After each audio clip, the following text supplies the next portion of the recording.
Hi good morning दोस्तों, कैसे हैं आप सब। आई होप आप लोग बहुत अच्छे होंगे और आपकी पढ़ाई अच्छी चल रही होगी। राइट, चलिए। Good morning Zoya, good morning Komal.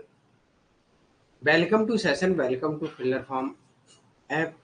And मैं अतुल कुमार आप सबका आज के सेशन में बहुत बहुत स्वागत करता हूँ, है ना। चलिए, आइए सभी लोग। Good morning, very good. Good morning Vishwajeet, good morning Sava Hussain. सभी स्टूडेंट आ जाएंगे और एक बार कमेंट बॉक्स में हाय हेलो लिख देंगे, जिससे कि आपकी अटेंडेंस मार्क हो जाएगी। Okay, I am fine Vishwajeet and you. Radhe Radhe Karishma, good morning Pooja. चलिए, कम ऑन फास्ट, जल्दी से सभी लोग ज्वाइन करिएगा। और हम लोगों को लिबरलिज्म उदारवाद का सेकंड पार्ट में न्यू लिबरलिज्म के बारे में पढ़ना था, उसे हम लोग देखेंगे। ओके,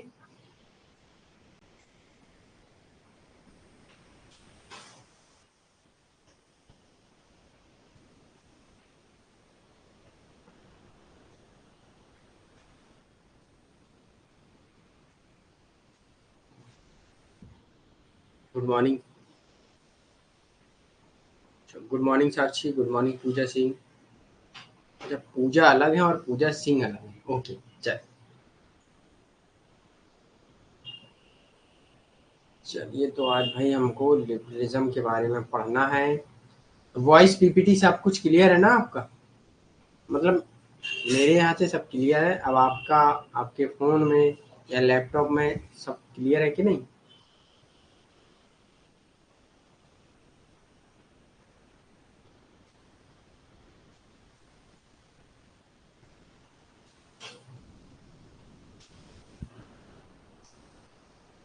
ओके, वेरी गुड कोमल। एक करिश्मा। ओके,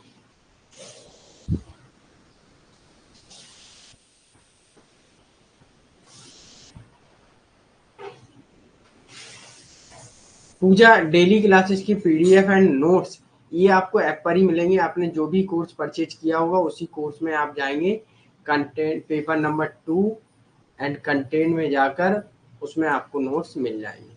ओके, उसमें फोल्डर वाइज दिया है सब कुछ।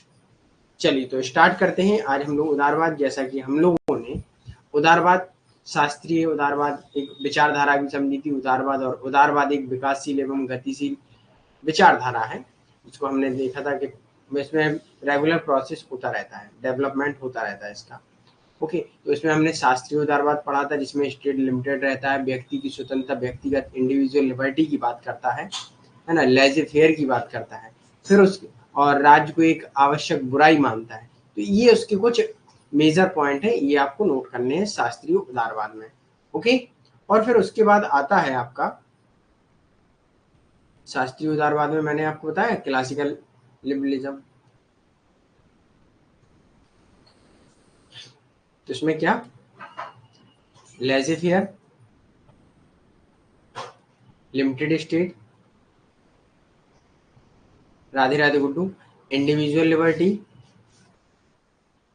और स्टेट इज इविल, आवश्यक बुराई। तो ये कुछ इसके मेजर पॉइंट है। ओके, किसी भी प्रकार का ये वेलफेयर नहीं करते हैं। ओके, अब आता है अगला पॉइंट था आपका मॉडर्न, जिसे हम लोग सकारात्मक बोलते हैं। और शास्त्रीय जो उदारवाद है, इसे हम लोग नेगेटिव भी बोलते हैं। ओके, अब आता है आधुनिक उदारवाद, या ऐसे कहते हैं संशोधनवाद, संशोधन उदारवाद। इसे पॉजिटिव लिबरलिज्म भी कहा जाता है, सकारात्मक, तो कल्याणकारी भी कहा जाता है। ये सब इसमें है। ये विचारधारा क्या है, ये शास्त्रीयवाद, जो शास्त्रीय उदारवाद है उसमें थोड़ा संशोधन करते हैं, इसकी जो भी गलतियां हैं उनको देखते हैं। इसमें क्या है, ये आवश्यक अच्छाई मानता है, राज्य को एक गुड है और आवश्यक भी है। वेलफेयर स्टेट,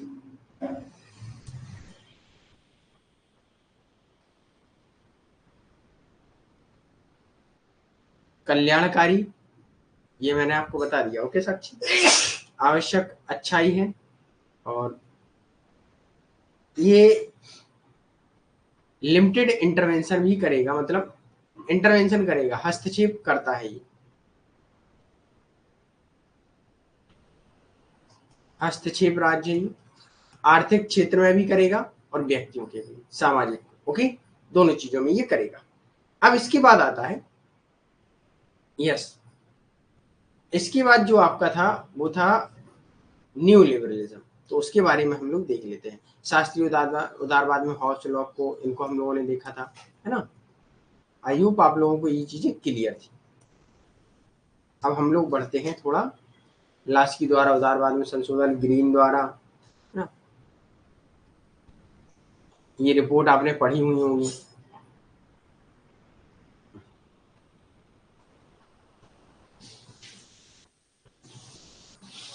अब आता है नव उदारवाद, ओके।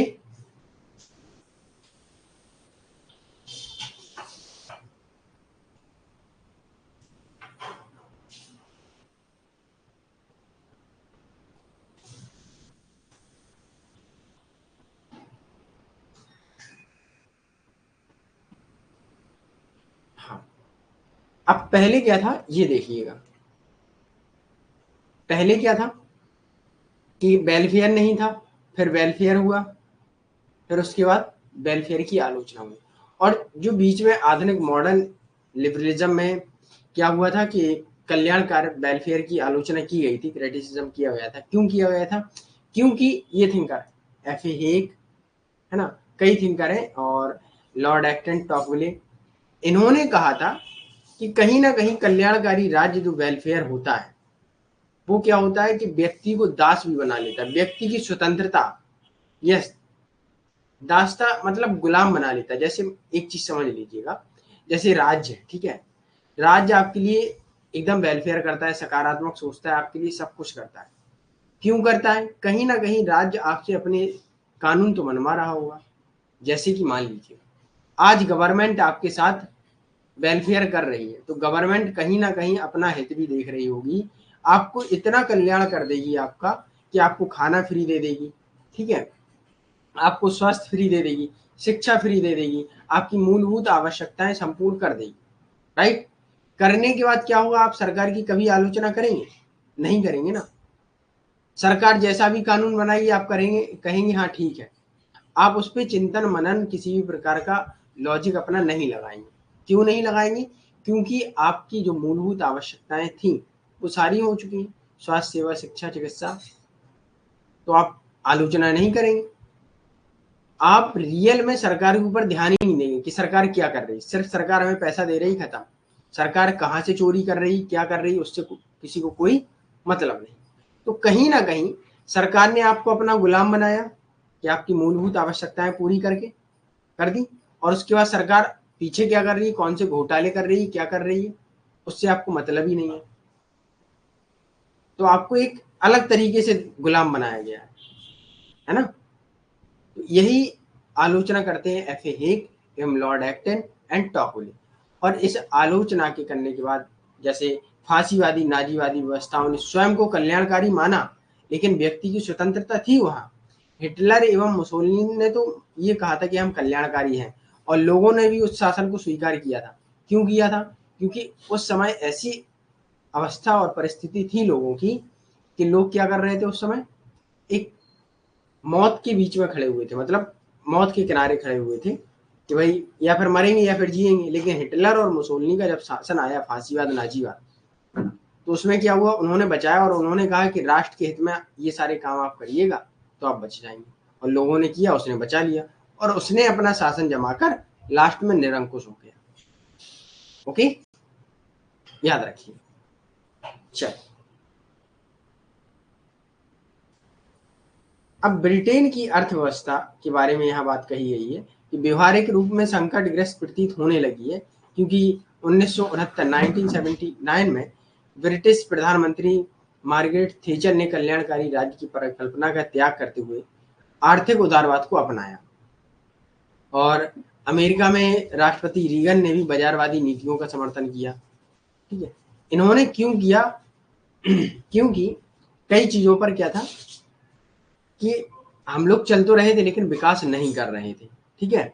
तो उन्होंने कहा कि भाई कल्याण कब तक करेंगे, और कल्याण हम करते जाएंगे, हमारे पास कोई वो नहीं होगा, इनकम नहीं होगी तो कल्याण हम ज्यादा समय तक नहीं कर पाएंगे। इसीलिए हमें मार्केट इकोनॉमी को खुला छोड़ना पड़ेगा, उसे फ्रीडम देनी पड़ेगी, है ना।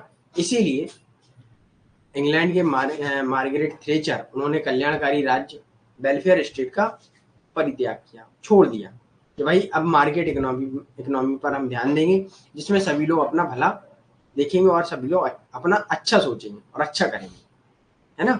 राज्य कब तक करेगा भलाई, राज्य के पास पैसा कहाँ से आएगा, वो भलाई करता रहेगा। अगर मान के चलिए आप दान देते रहेंगे और आपकी इनकम कुछ नहीं है, तो दान कहाँ से देंगे, आप भी फिर एक कैसी अवस्था में आ जाएंगे, दान लेने की अवस्था में आ जाएंगे, है ना। तो ऐसा सरकार कब तक करेगी। और इन लोगों ने ब्रिटेन एवं अमेरिका में राष्ट्रपति रीगन इन विचारधाराओं को अपनाया, इन सिद्धांतों को अप्लाई किया, और वहीं से नव उदारवादी नीतियों का रीगनवाद एवं थेचरवाद होने लगा। रीगनवाद थेचरवाद क्या है, नव उदारवादी नीतियां जिसमें मार्केट इकोनॉमी को फ्री छोड़ दिया जाता है, सिर्फ लिमिटेड उस पर क्या लगाया जाता है, लिमिट थोड़ी लगाई जाती है कि भाई आप एकदम स्वतंत्र नहीं होंगे, मतलब इतना रहेंगे जिससे कि किसी व्यक्ति का नुकसान ना हो। ओके। स्टेट वेलफेयर सिर्फ उतना ही करेगा जिनको आवश्यकता है। और यहाँ मॉडर्न लिबरलिज्म में क्या हो रहा था, बहुत ज्यादा ही वेलफेयर कर रहे थे। लोगों को लग रहा था कि हमारे लिए हमें कुछ करना ही नहीं है, हमें सब कुछ मिल जाएगा, कुछ काम ही नहीं करना, है ना। तो अब हम लोग समझ लेते हैं नव उदारवाद स्वच्छ तंत्रतावाद या स्वच्छ तंत्रवाद, इसे न्यू लिबर्टेरियन भी कहते हैं।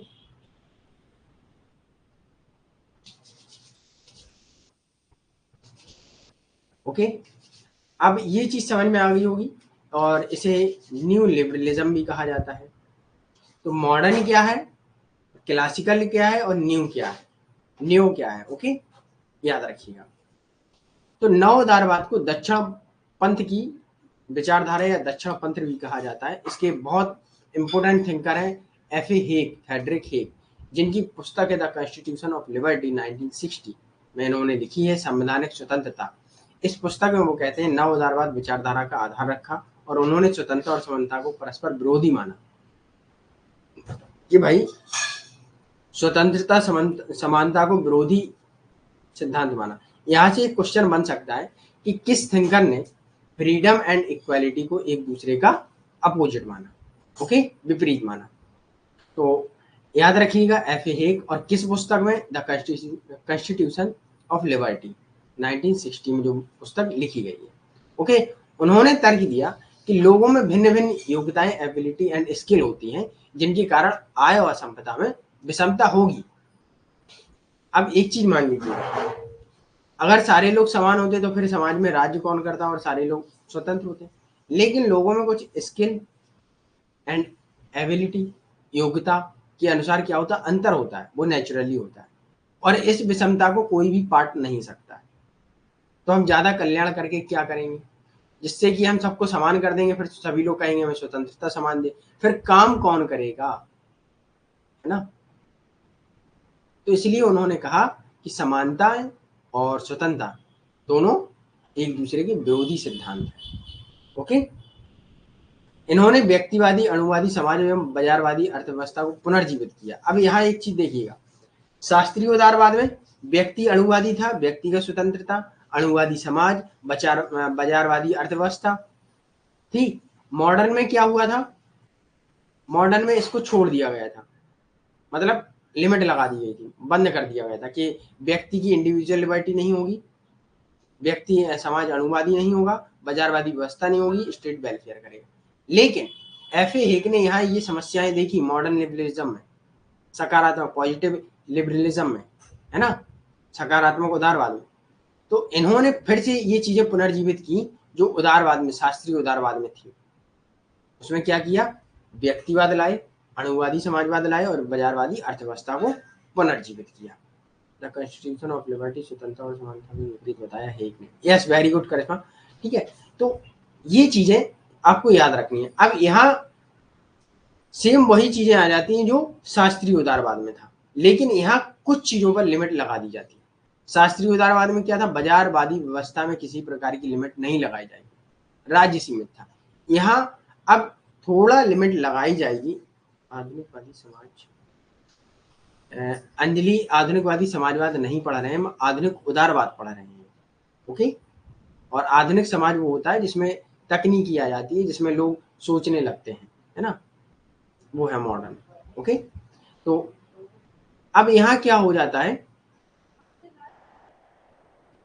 यहाँ क्या हो जाता है कि भाई लोगों को फिर से थोड़ा स्वतंत्रता दी जाती है, लेकिन एकदम से स्वतंत्रता नहीं कि राज्य आप पर कुछ ना करे। पहले व्यक्ति के ऊपर राज्य क्या नहीं कर रहा था, शासन नहीं कर रहा था। कहाँ नहीं कर रहा था, क्लासिकल लिबरलिज्म, है ना। अब लेकिन जब ये न्यू लिबरलिज्म आएगा, लिबर्टेरियन आएगा, नव उदारवाद आएगा, इसमें क्या होगा, व्यक्ति एवं बाजार में राज हस्तक्षेप करेगा, मतलब कुछ लिमिट लगाएगा।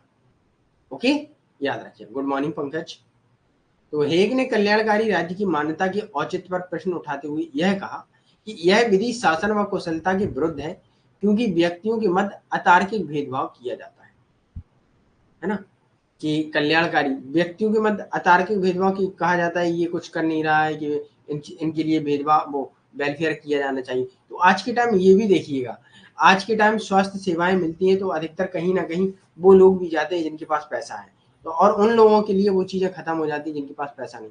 मतलब जरूरतमंद के लिए कभी कभी हो सकता है जब कुछ जरूरत पड़ी और उस समय चीजें खत्म हो जाएंगी, तो जरूरतमंद तक नहीं पहुंच पाती है चीजें। वेलफेयर, ज्यादा वेलफेयर करना भी खराब हो जाता है, FA कहते हैं। तो गरीबों के नाम पर प्रशासन व नौकरशाहियों के आकार में वृद्धि होती है कि भाई पॉलिसी गरीबों के लिए बनाई जाती है, लेकिन रजिस्टर में गरीब की जगह और कोई होता है ना। तो इनके अनुसार कल्याणकारी राज्य का लाभ गरीबों को नहीं, अपनी मध्यम वर्ग को प्राप्त होता है। मिडिल क्लास के लोग जाते हैं सरकारी अस्पताल में, गरीब जब तक पहुंचता है हो सकता है दवाइयों का स्टॉक खत्म हो जाए, है ना, कई चीजें होती है। इन्होंने प्रगतिशील करारोपण का भी विरोध किया, मतलब जो एक टैक्सेशन व्यवस्था होती है, जैसा व्यक्ति कमाएगा वैसा टैक्स देगा, तो इन्होंने इस चीज का विरोध किया। ओके, और आधुनिक उदारवाद में क्या था, उन्होंने टैक्सेशन का समर्थन किया था।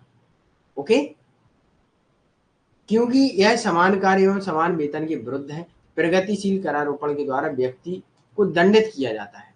ये लोग कहते हैं, मान लीजिएगा जो लोग पैसा ज्यादा कमाते हैं, आप भविष्य में प्रोफेसर बनेंगे, आपकी सैलरी स्टार्टिंग होगी 80,000, फिर 1 लाख, 2 लाख, 220, तो क्या हम आपसे कहें या फिर सरकार आपसे कहे कि आप टैक्स दीजिएगा, 2 लाख सैलरी है आपका, 1 लाख में खर्चा चल जाएगा, 1 लाख हमें दीजिए, हम गरीबों का कल्याण करेंगे। तो कहीं ना कहीं ये आपको एक दंड मिला कि आपसे काम तो करा लिया लेकिन आपको सैलरी कम दी, तो आपको एक अलग प्रकार का दंड मिला कि भाई काम हम कर रहे हैं तो हम वेतन क्यों दें दूसरे को। ओके, तो ये लोग एक वेलफेयर को, एक दंड के, टैक्सेशन को एक दंड के रूप में मानते हैं। ओके, टैक्सेशन व्यवस्था को खराब मानते हैं। समर्थन किया पॉजिटिव, यस, चल ठीक है। तो ये चीज याद रखिएगा, यहाँ तक क्लियर है सभी को, चीजें समझ में आई कि नहीं भाई, एक बार थम्स अप दीजिए, उसके बाद आगे बढ़ते हैं। आधुनिक उदारवाद ने टैक्स लिया और न्यू लिबरलिज्म ने टैक्स बंद कर दिया। यस, मतलब टैक्स कितना लिया, जो लोग ज्यादा कमाएंगे एक करारोपण वृद्धि होती है, जिसमें क्या होता है जो लोग ज्यादा कमाएंगे उतना टैक्स, तो उसका समर्थन नहीं किया, है ना, हल्का फुल्का टैक्स दिया, लेकिन एक चीज याद रखिए, करारोपण का वो है जो समर्थन नहीं किया उन्होंने। ठीक है, प्रगतिशील करारोपण, प्रगतिशील करारोपण अलग होता है और एक टैक्स अलग होता है।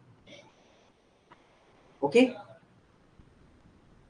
प्रगतिशील करारोपण क्या होता है, जैसे मान लीजिएगा आप जितना ज्यादा पैसा कमाते जाएंगे उतना ज्यादा आप टैक्स देते रहेंगे। ओके, ये होता है प्रगतिशील।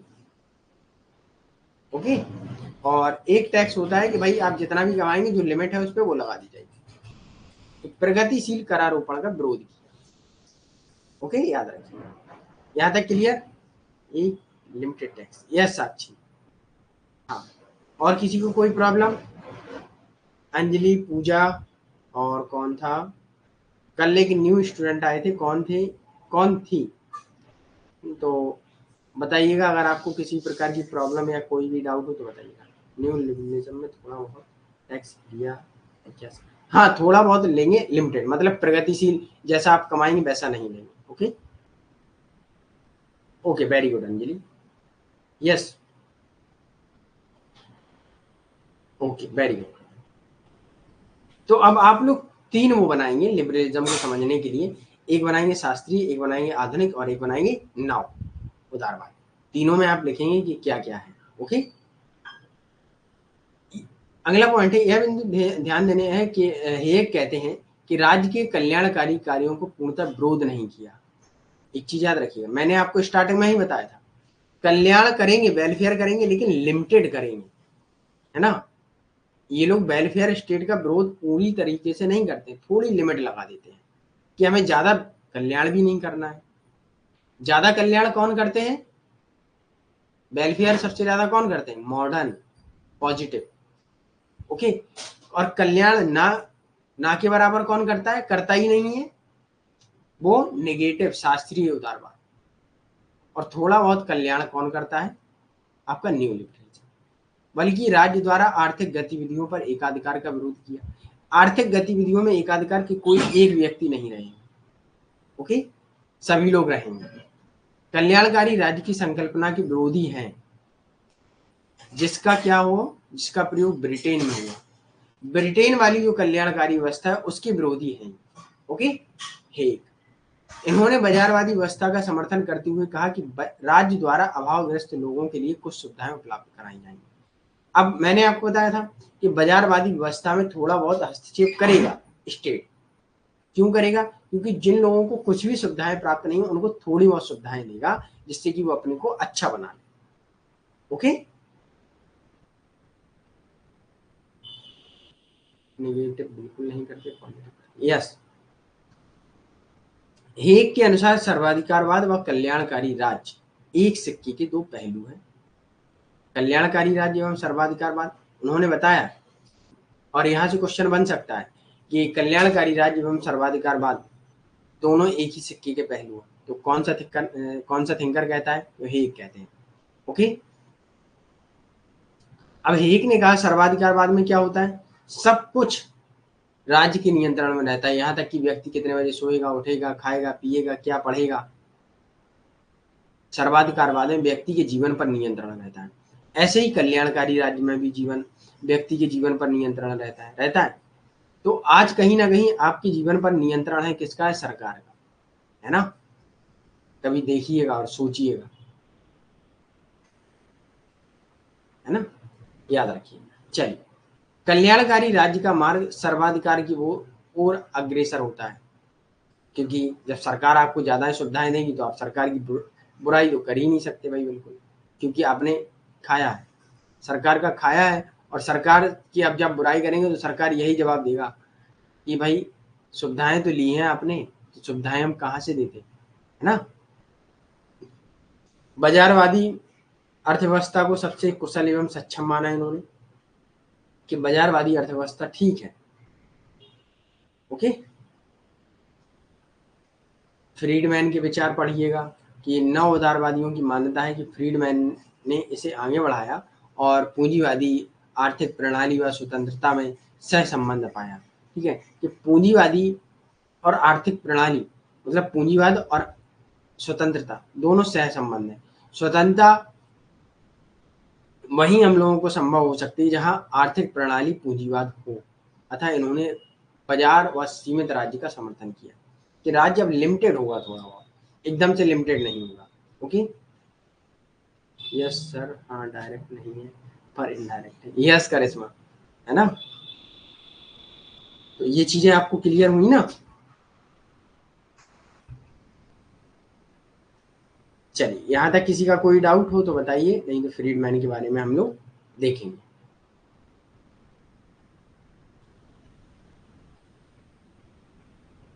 पूंजीवाद का समर्थन, पूंजीवाद का आर्थिक प्रणाली, मतलब थोड़ा बहुत समर्थन किया है कि भाई पूंजीवाद, आर्थिक प्रणाली और स्वतंत्रता दोनों सह संबंध, दोनों एक दूसरे से जुड़े हुए हैं। कैसे जुड़े हुए हैं? कि पूंजीवादी सभी को हम पूंजी देंगे और उनकी स्वतंत्रता उसी में होगी, मतलब आर्थिक प्रणाली, आर्थिक व्यवस्था में सभी को स्वतंत्रता होगी। ओके,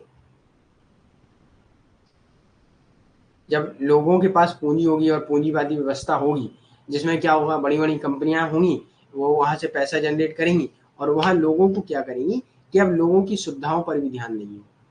जो कार्ल मार्क्स वाली वो नहीं है यहाँ पूंजीवादी व्यवस्था, ठीक है? जो कार्ल मार्क्स सोचते हैं। हम लोग सोशलिज्म पढ़ेंगे, सोशलिज्म के बाद कार्ल मार्क्स को पढ़ेंगे, मार्क्सवादी विचारधारा। ओके? कल जो क्लास होगी वो सोशलिज्म की होगी। और हो सकता है कल की क्लास थोड़ा लेट हो, लेकिन टाइम से होगी, कोशिश करेंगे। ओके?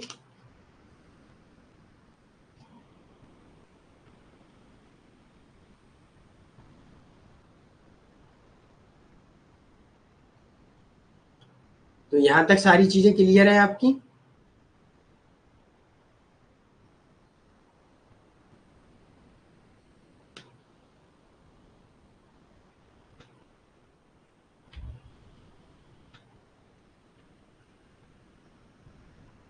ओके, चलिए एक बार थम्स अप दीजिए और इसके बाद हम लोग आगे बढ़ेंगे। ओके?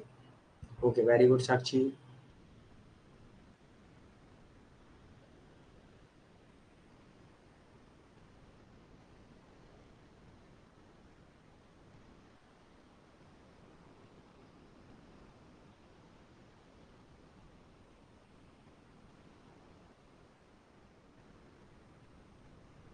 व्यक्ति के लिए टबुलर आशा शब्द का प्रयोग किसने किया?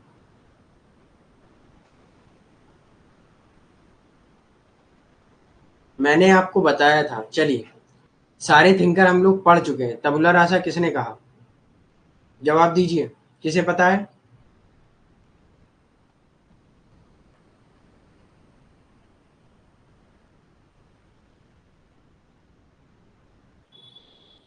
थिंकर पढ़ चुके हैं ना हम लोग?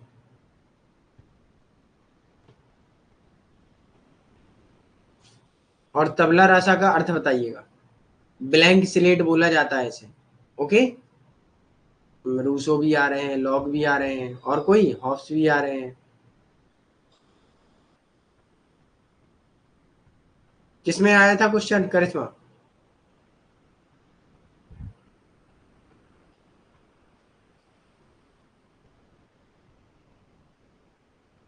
क्वेश्चन किसमें आया था?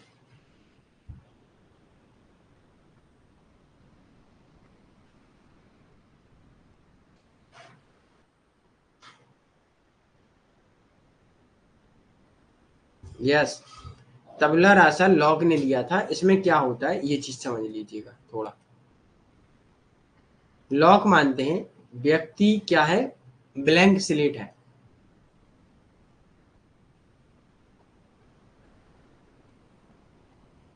मतलब खाली मस्तिष्क होता है और वो प्रकृति में आता है, तब चीजों को सीखता है अनुभव से। ओके, याद रखिएगा। Yes, very good. Yes, very good Sakshi. Yes yes Komal, very good. ठीक है, तबला राशा एक ब्लैंक स्लेट होता है। तो क्विज आप लोग करते रहिएगा, है ना? जिसमें जो भी कोई भी क्वेश्चन का अगर डाउट रहता है तो आप पूछिएगा। ओके? Yes, very good. चलिए, अब आगे बढ़ते हैं हम लोग। नॉजिक के बारे में हम लोगों ने पढ़ा था, रॉबर्ट नॉजिक। रॉबर्ट नॉजिक ने, आपने याद रखा होगा। अच्छा, रॉबर्ट नॉजिक ने जॉन रॉल्स की आलोचना की है? की है? तो किस संबंध में की है, आंसर दीजिए। जॉन रॉल्स की आलोचना की गई है, किस थ्योरी की है?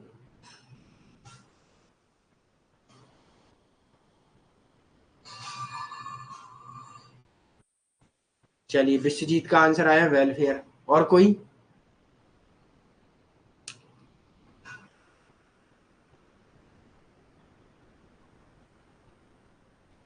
साक्षी न्याय, अंजलि न्याय, और वेलफेयर स्टेट।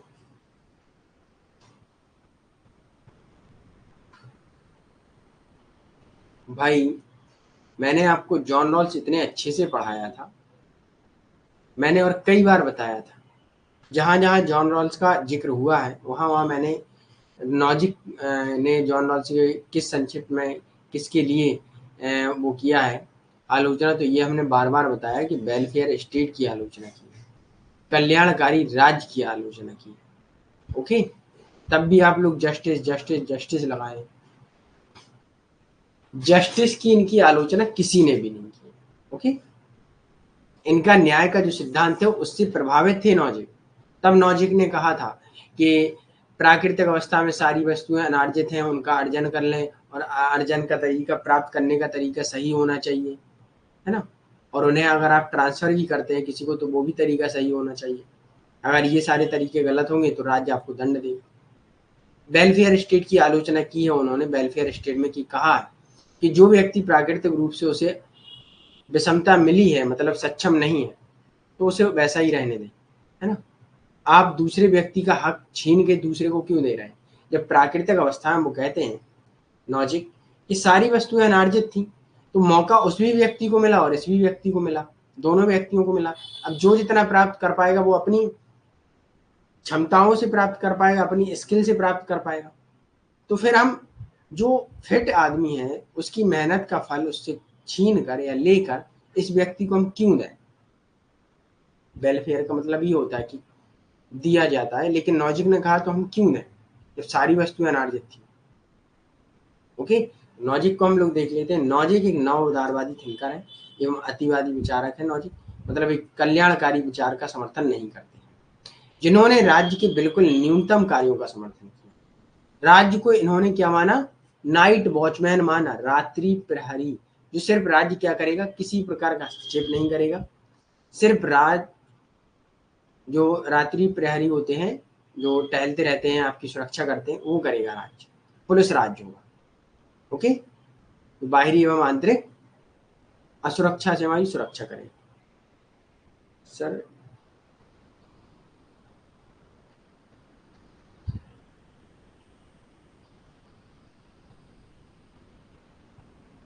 साक्षी क्या कहना चाहती है?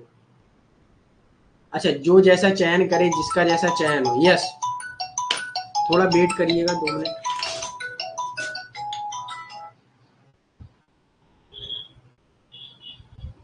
हेलो हेलो, हाँ भैया थोड़ा वेट कर लीजिएगा, अभी क्लास शुरू है, उसके बाद हम क्या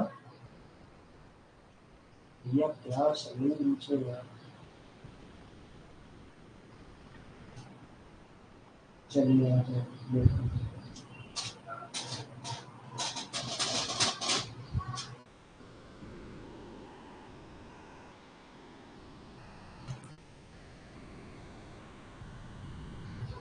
चलिए आंसर कीजिए, और इन्होंने आलोचना क्यों की है, ठीक है, इसका आंसर दीजिएगा। तब तक हम, आप लोग आंसर दीजिएगा, हम देखते हैं। ओके, वेट करिएगा थोड़ा।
देखिए साक्षी क्या है,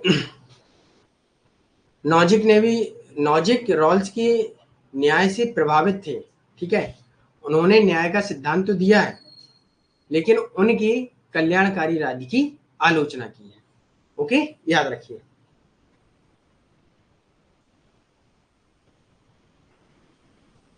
पंकज, उन्होंने रॉल्स की थ्योरी ऑफ जस्टिस की आलोचना नहीं की है। ओके, वेलफेयर स्टेट की आलोचना की है। क्योंकि ये एकदम बिल्कुल ध्यान से देखिएगा, मैंने आपको जब पढ़ाया था लॉजिक, तो उसमें भी यही बात हमने कही थी आपसे। क्या कहा था कि भाई लॉजिक ने कहा था कि समाज में जो भी वस्तुएं हैं, प्राकृतिक अवस्था या प्राकृतिक वस्तुएं हैं, तो स्टार्टिंग में आप भी ध्यान दीजिएगा थोड़ा, कि स्टार्टिंग में सारी वस्तुएं कैसी थी, जमीन जो भी थी वो अनार्जित थी, किसी की तो थी नहीं। जब किसी की नहीं थी, किसी व्यक्ति ने उस जमीन को सही बनाया, उस पे से जंगल थोड़ा हटाया और जंगल को खेत में तब्दील किया और उस पर खेती की, तो वो जमीन उसकी हो गई। जब पहले किसी की कोई चीज नहीं है, वो उसने कर ली अपनी, तो उसकी हो गई। उसने एक सही तरीके से की ना, वो किसी की थी ही नहीं। तो व्यक्ति ने उससे कैसे की, अपनी मेहनत से की, अपनी क्षमता से की, अपनी कौशल, अपने स्किल से की, तो वो वस्तु उसकी हो गई। राइट। अब हमें ये बताइए, कोई और व्यक्ति है जो विकलांग है, ठीक है, उसे प्राकृतिक रूप में थोड़ी विषमताएं दी गई है, ठीक। अब हम कहते हैं कि वेलफेयर स्टेट ने ये कहा कि आपको इस व्यक्ति की मेहनत का फल दे दिया जाएगा, तो ये क्या न्याय हुआ? नहीं हुआ ना सही से। इसे रॉल्स ने कहा था कि हम थोड़ा वेलफेयर करेंगे, लेकिन रॉबर्ट नॉजिक ने क्या किया कि उसकी आलोचना कर दी कि हमें कल्याणकारी राज्य पसंद नहीं, हमें रॉल्स का न्याय तो पसंद है, न्याय अच्छा है, लेकिन कल्याणकारी राज्य बिल्कुल पसंद नहीं। तो उन्होंने इनके अनुसार क्या है कि व्यक्ति अपनी क्षमता एवं प्रतिभा का स्वामी होता है, अतः व्यक्ति द्वारा अर्जित वस्तुओं पर उसी का स्वामित्व होता है। और उन्होंने मूलतः अणुवादी समाज को स्वीकार करते हुए कहा है कि समाज का अस्तित्व व्यक्ति से पृथक नहीं होता है। ओके, मतलब समाज का अस्तित्व जो भी होगा, समाज की जो भूमिका समाज जैसा होगा, है ना, वो व्यक्तियों से हम पृथक करके नहीं देख सकते हैं, समाज व्यक्तियों द्वारा बनता है। ओके, इन्होंने कहा राज्य का कार्य केवल क्या है, पुलिस व सुरक्षा के लिए होना चाहिए। न्यूनतम करारोपण, टैक्स का सपोर्ट करते हैं, लेकिन न्यूनतम प्रगतिशील करारोपण नहीं करते हैं। इसीलिए ये किस में आ गए फिर, नव उदारवाद में। ओके, याद रखिए। अब जैसे मान लीजिए, और सिंपल तरीके से समझिएगा, जैसे आपने कोई चीज प्राप्त की, आपने मान लीजिए जेआरएफ में आपने 220 नंबर लाए, आपसे कहा जाए कि जिसके 219 है उसको भी 220 दे दीजिएगा आपका एक नंबर लेके, तो आपकी मेरिट और इसकी मेरिट बराबर हो गई, हो गई, है ना। और फिर क्या होगा कि अब आप दोनों एक ही स्तर पे आ गए और आप दोनों बराबर हो, पहले आप ऊंचे थे, तो आप ये एक्सेप्ट करेंगे? नहीं करेंगे ना, जो जैसा है वैसा रहे। ओके, लॉजिक इसीलिए कहते हैं जो जिसका जैसा चयन हो, वैसा जो जैसा चयन करेगा उसका जैसा चयन हो। ओके, जैसा व्यक्ति की क्षमताएं, वो उस अनुसार अपनी वस्तुओं को वैसा ही चयन करता है। ओके, याद रखिए। यस, आत्म स्वामित्व का सिद्धांत, यस, वेरी गुड करिश्मा। क्लियर है ये सर? सॉरी सर, हम क्लास नहीं देखे, सिर्फ पीडीएफ।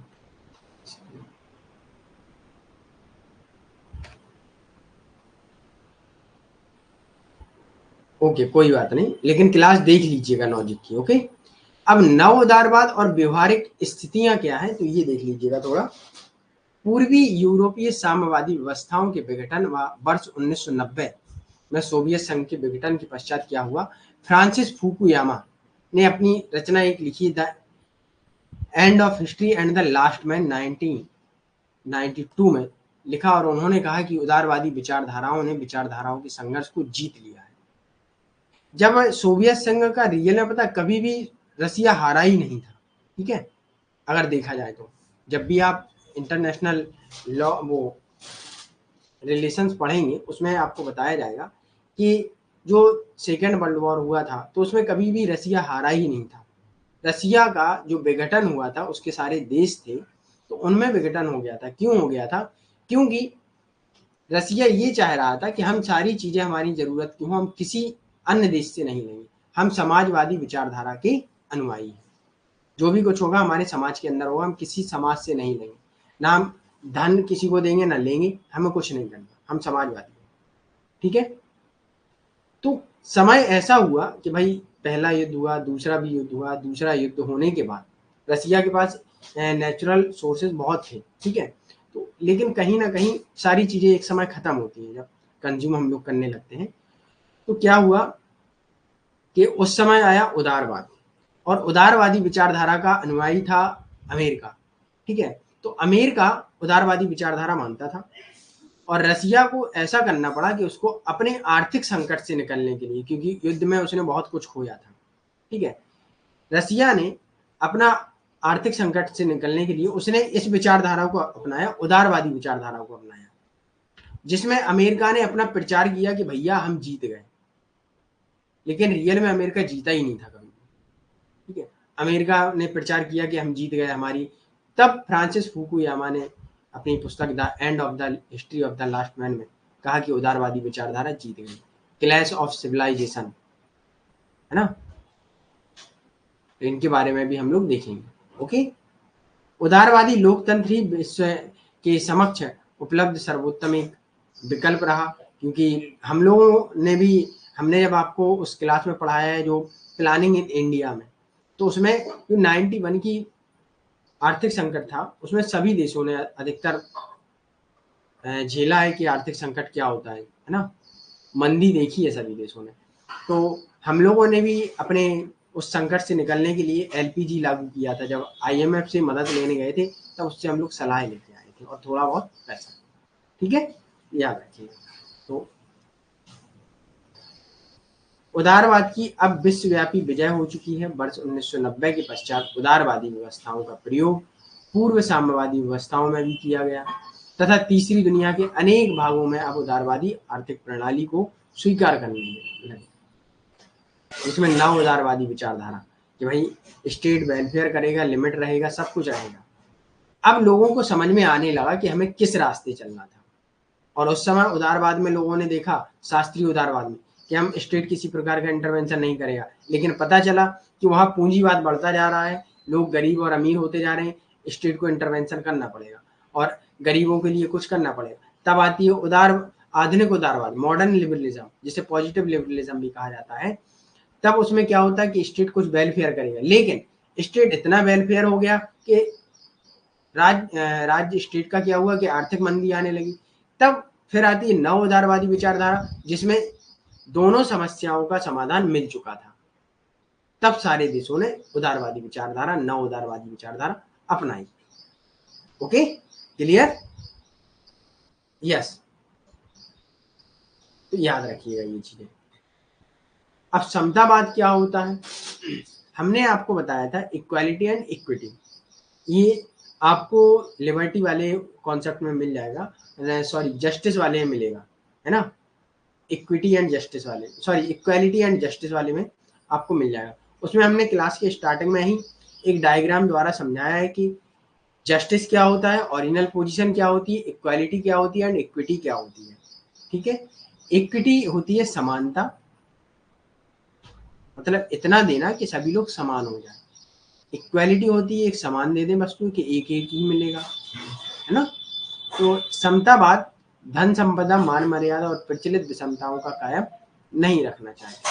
समतावाद मनुष्यों के समान अवसर, अधिकार, लाभ, सकारात्मक कार्रवाई और कोई तार्किक आधार नहीं होते। ओके। सीवी मैकपर्सन ने परंपरागत उदारवादी मान्यताओं को स्वायत्त मूलक व्यक्तिवाद के नाम से संबोधित किया है। मतलब कि व्यक्ति अपने स्वयं, सेल्फ। ओके, याद रखिएगा। निर्मला, किसको एक बार रिपीट और करना है? यस, न्यू लिबरलिज्म में हालात ठीक हो गए थे करिश्मा। तो स्वायत्त मूलक व्यक्तिवाद क्या है, इसे थोड़ा समझ लीजिएगा। ओके, कि व्यक्ति अपने शरीर, अपनी क्षमताओं का स्वामी है और इनके लिए वह समाज का ऋणी नहीं है। मतलब व्यक्ति जो भी कुछ करेगा वो सिर्फ अपने लिए करेगा, स्वयं स्वतंत्रता के लिए। ओके, याद रखिएगा। यहाँ तक क्लियर सभी को?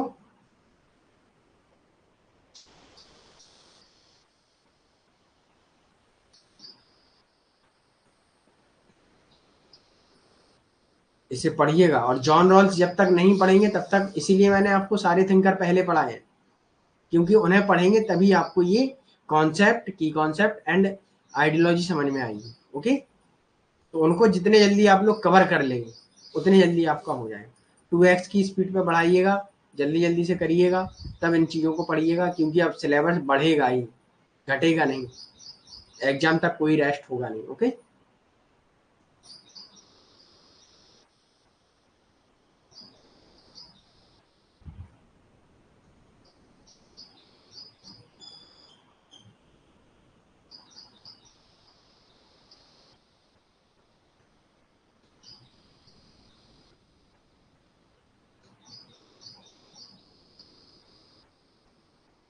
चल अब हम लोग आगे बढ़ते हैं।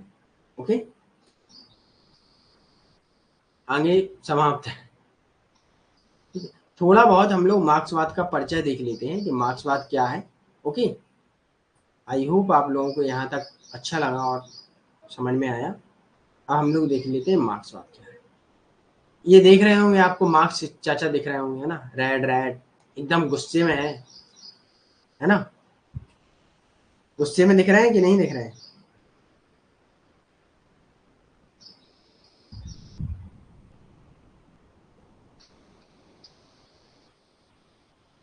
तो भाई जब गुस्से में है तो एकदम रेड है, और इनकी पुस्तक भी रेड है, कम्युनिस्ट मैनिफेस्टो। तो ये आपको कहीं ना कहीं एकदम क्रांतिकारी तो लग ही रहे होंगे, है ना। तो मार्क्सवादी विचारधारा क्या है, इसके बारे में हम लोग मार्क्स के विचारों को पढ़ते हैं। ओके, और मार्क्स के विचार ही मार्क्सवादी विचारधारा है। लेकिन मार्क्स रियल में कैसे थे? मार्क्स एक समाजवादी थे, और इनका समाजवाद कैसा था? वैज्ञानिक समाजवाद। ओके, तो मार्क्सवादी विचारधारा होती है, हम उसमें मार्क्स के विचारों को पढ़ते हैं कि मार्क्स के विचारों को जिन थिंकरों ने अप्लाई किया, अपनाया, उन्हें हम मार्क्सवादी कहेंगे। रियल में कार्ल मार्क्स को हम कभी भी मार्क्सवादी नहीं कहते। कार्ल मार्क्स को हम लोग समाजवादी कहते हैं, और उनका समाजवाद साइंटिफिक सोशलिज्म। ओके, वैज्ञानिक समाजवाद। वेरी गुड, वेरी गुड कोमल। चल, तो इनके बारे में हमने शायद यूट्यूब पर भी फ्री क्लास की है, आई होप आप लोगों ने वो देखी होगी, उससे भी देख लीजिएगा अगर नहीं देखी। ओके,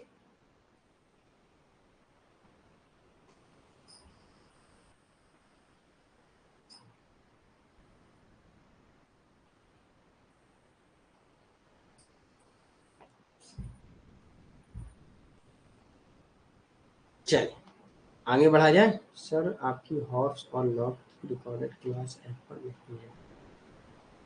साबा हुसैन, हॉब्स एंड लॉक की क्लास ऐप पर नहीं होगी, वो आपको यूट्यूब पर मिलेगी। ओके, आप जाएंगे प्ले लिस्ट में और हॉब्स एंड लॉक को देखेंगे, वहां आपको मिल जाएगी। ओके, जो यूट्यूब पर क्लासेस हुई हैं, जैसे कंजर्वेटिज्म, अनुदारवाद या रूढ़िवाद, ये आपको उस पर ही मिलेगी, यूट्यूब पर। चल वेरी गुड। अब मार्क्सवाद की उत्पत्ति क्यों हुई और कैसे हुई और क्या हुआ, तो इसके बारे में हम लोग थोड़ा समझेंगे। 19वीं सेंचुरी में जैसे ही पूंजीवाद व्यवस्था के खिलाफ इनकी उत्पत्ति होती है, और उदारवाद का उत्कृष्ट रूप मानव मानव स्वतंत्रता की स्थिति में विफल रहा है। थोड़ा वेट कर।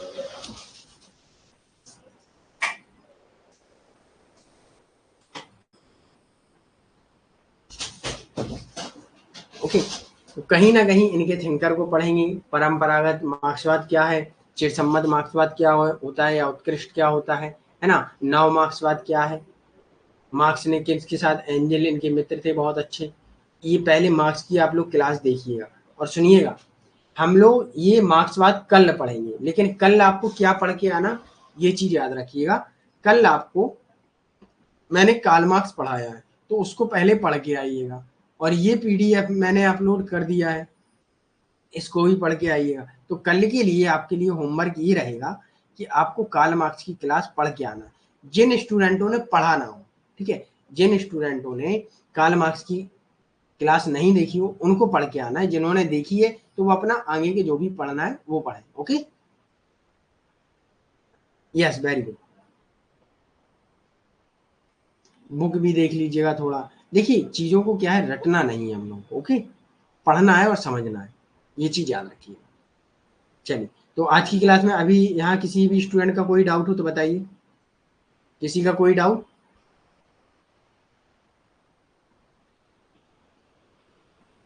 Most welcome Guddu, most welcome Komal, thank you for today session watch and most welcome सभी को। चलिए, आई होप किसी का कोई डाउट नहीं है, अच्छी बात है।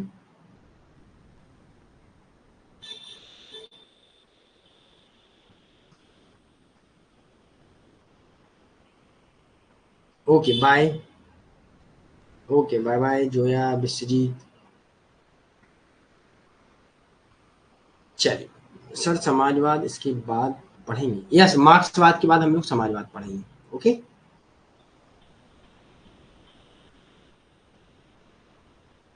ओके चलिए बाय, स्वस्थ रहिए, सुरक्षित रहिए और पढ़ते रहिए, है ना।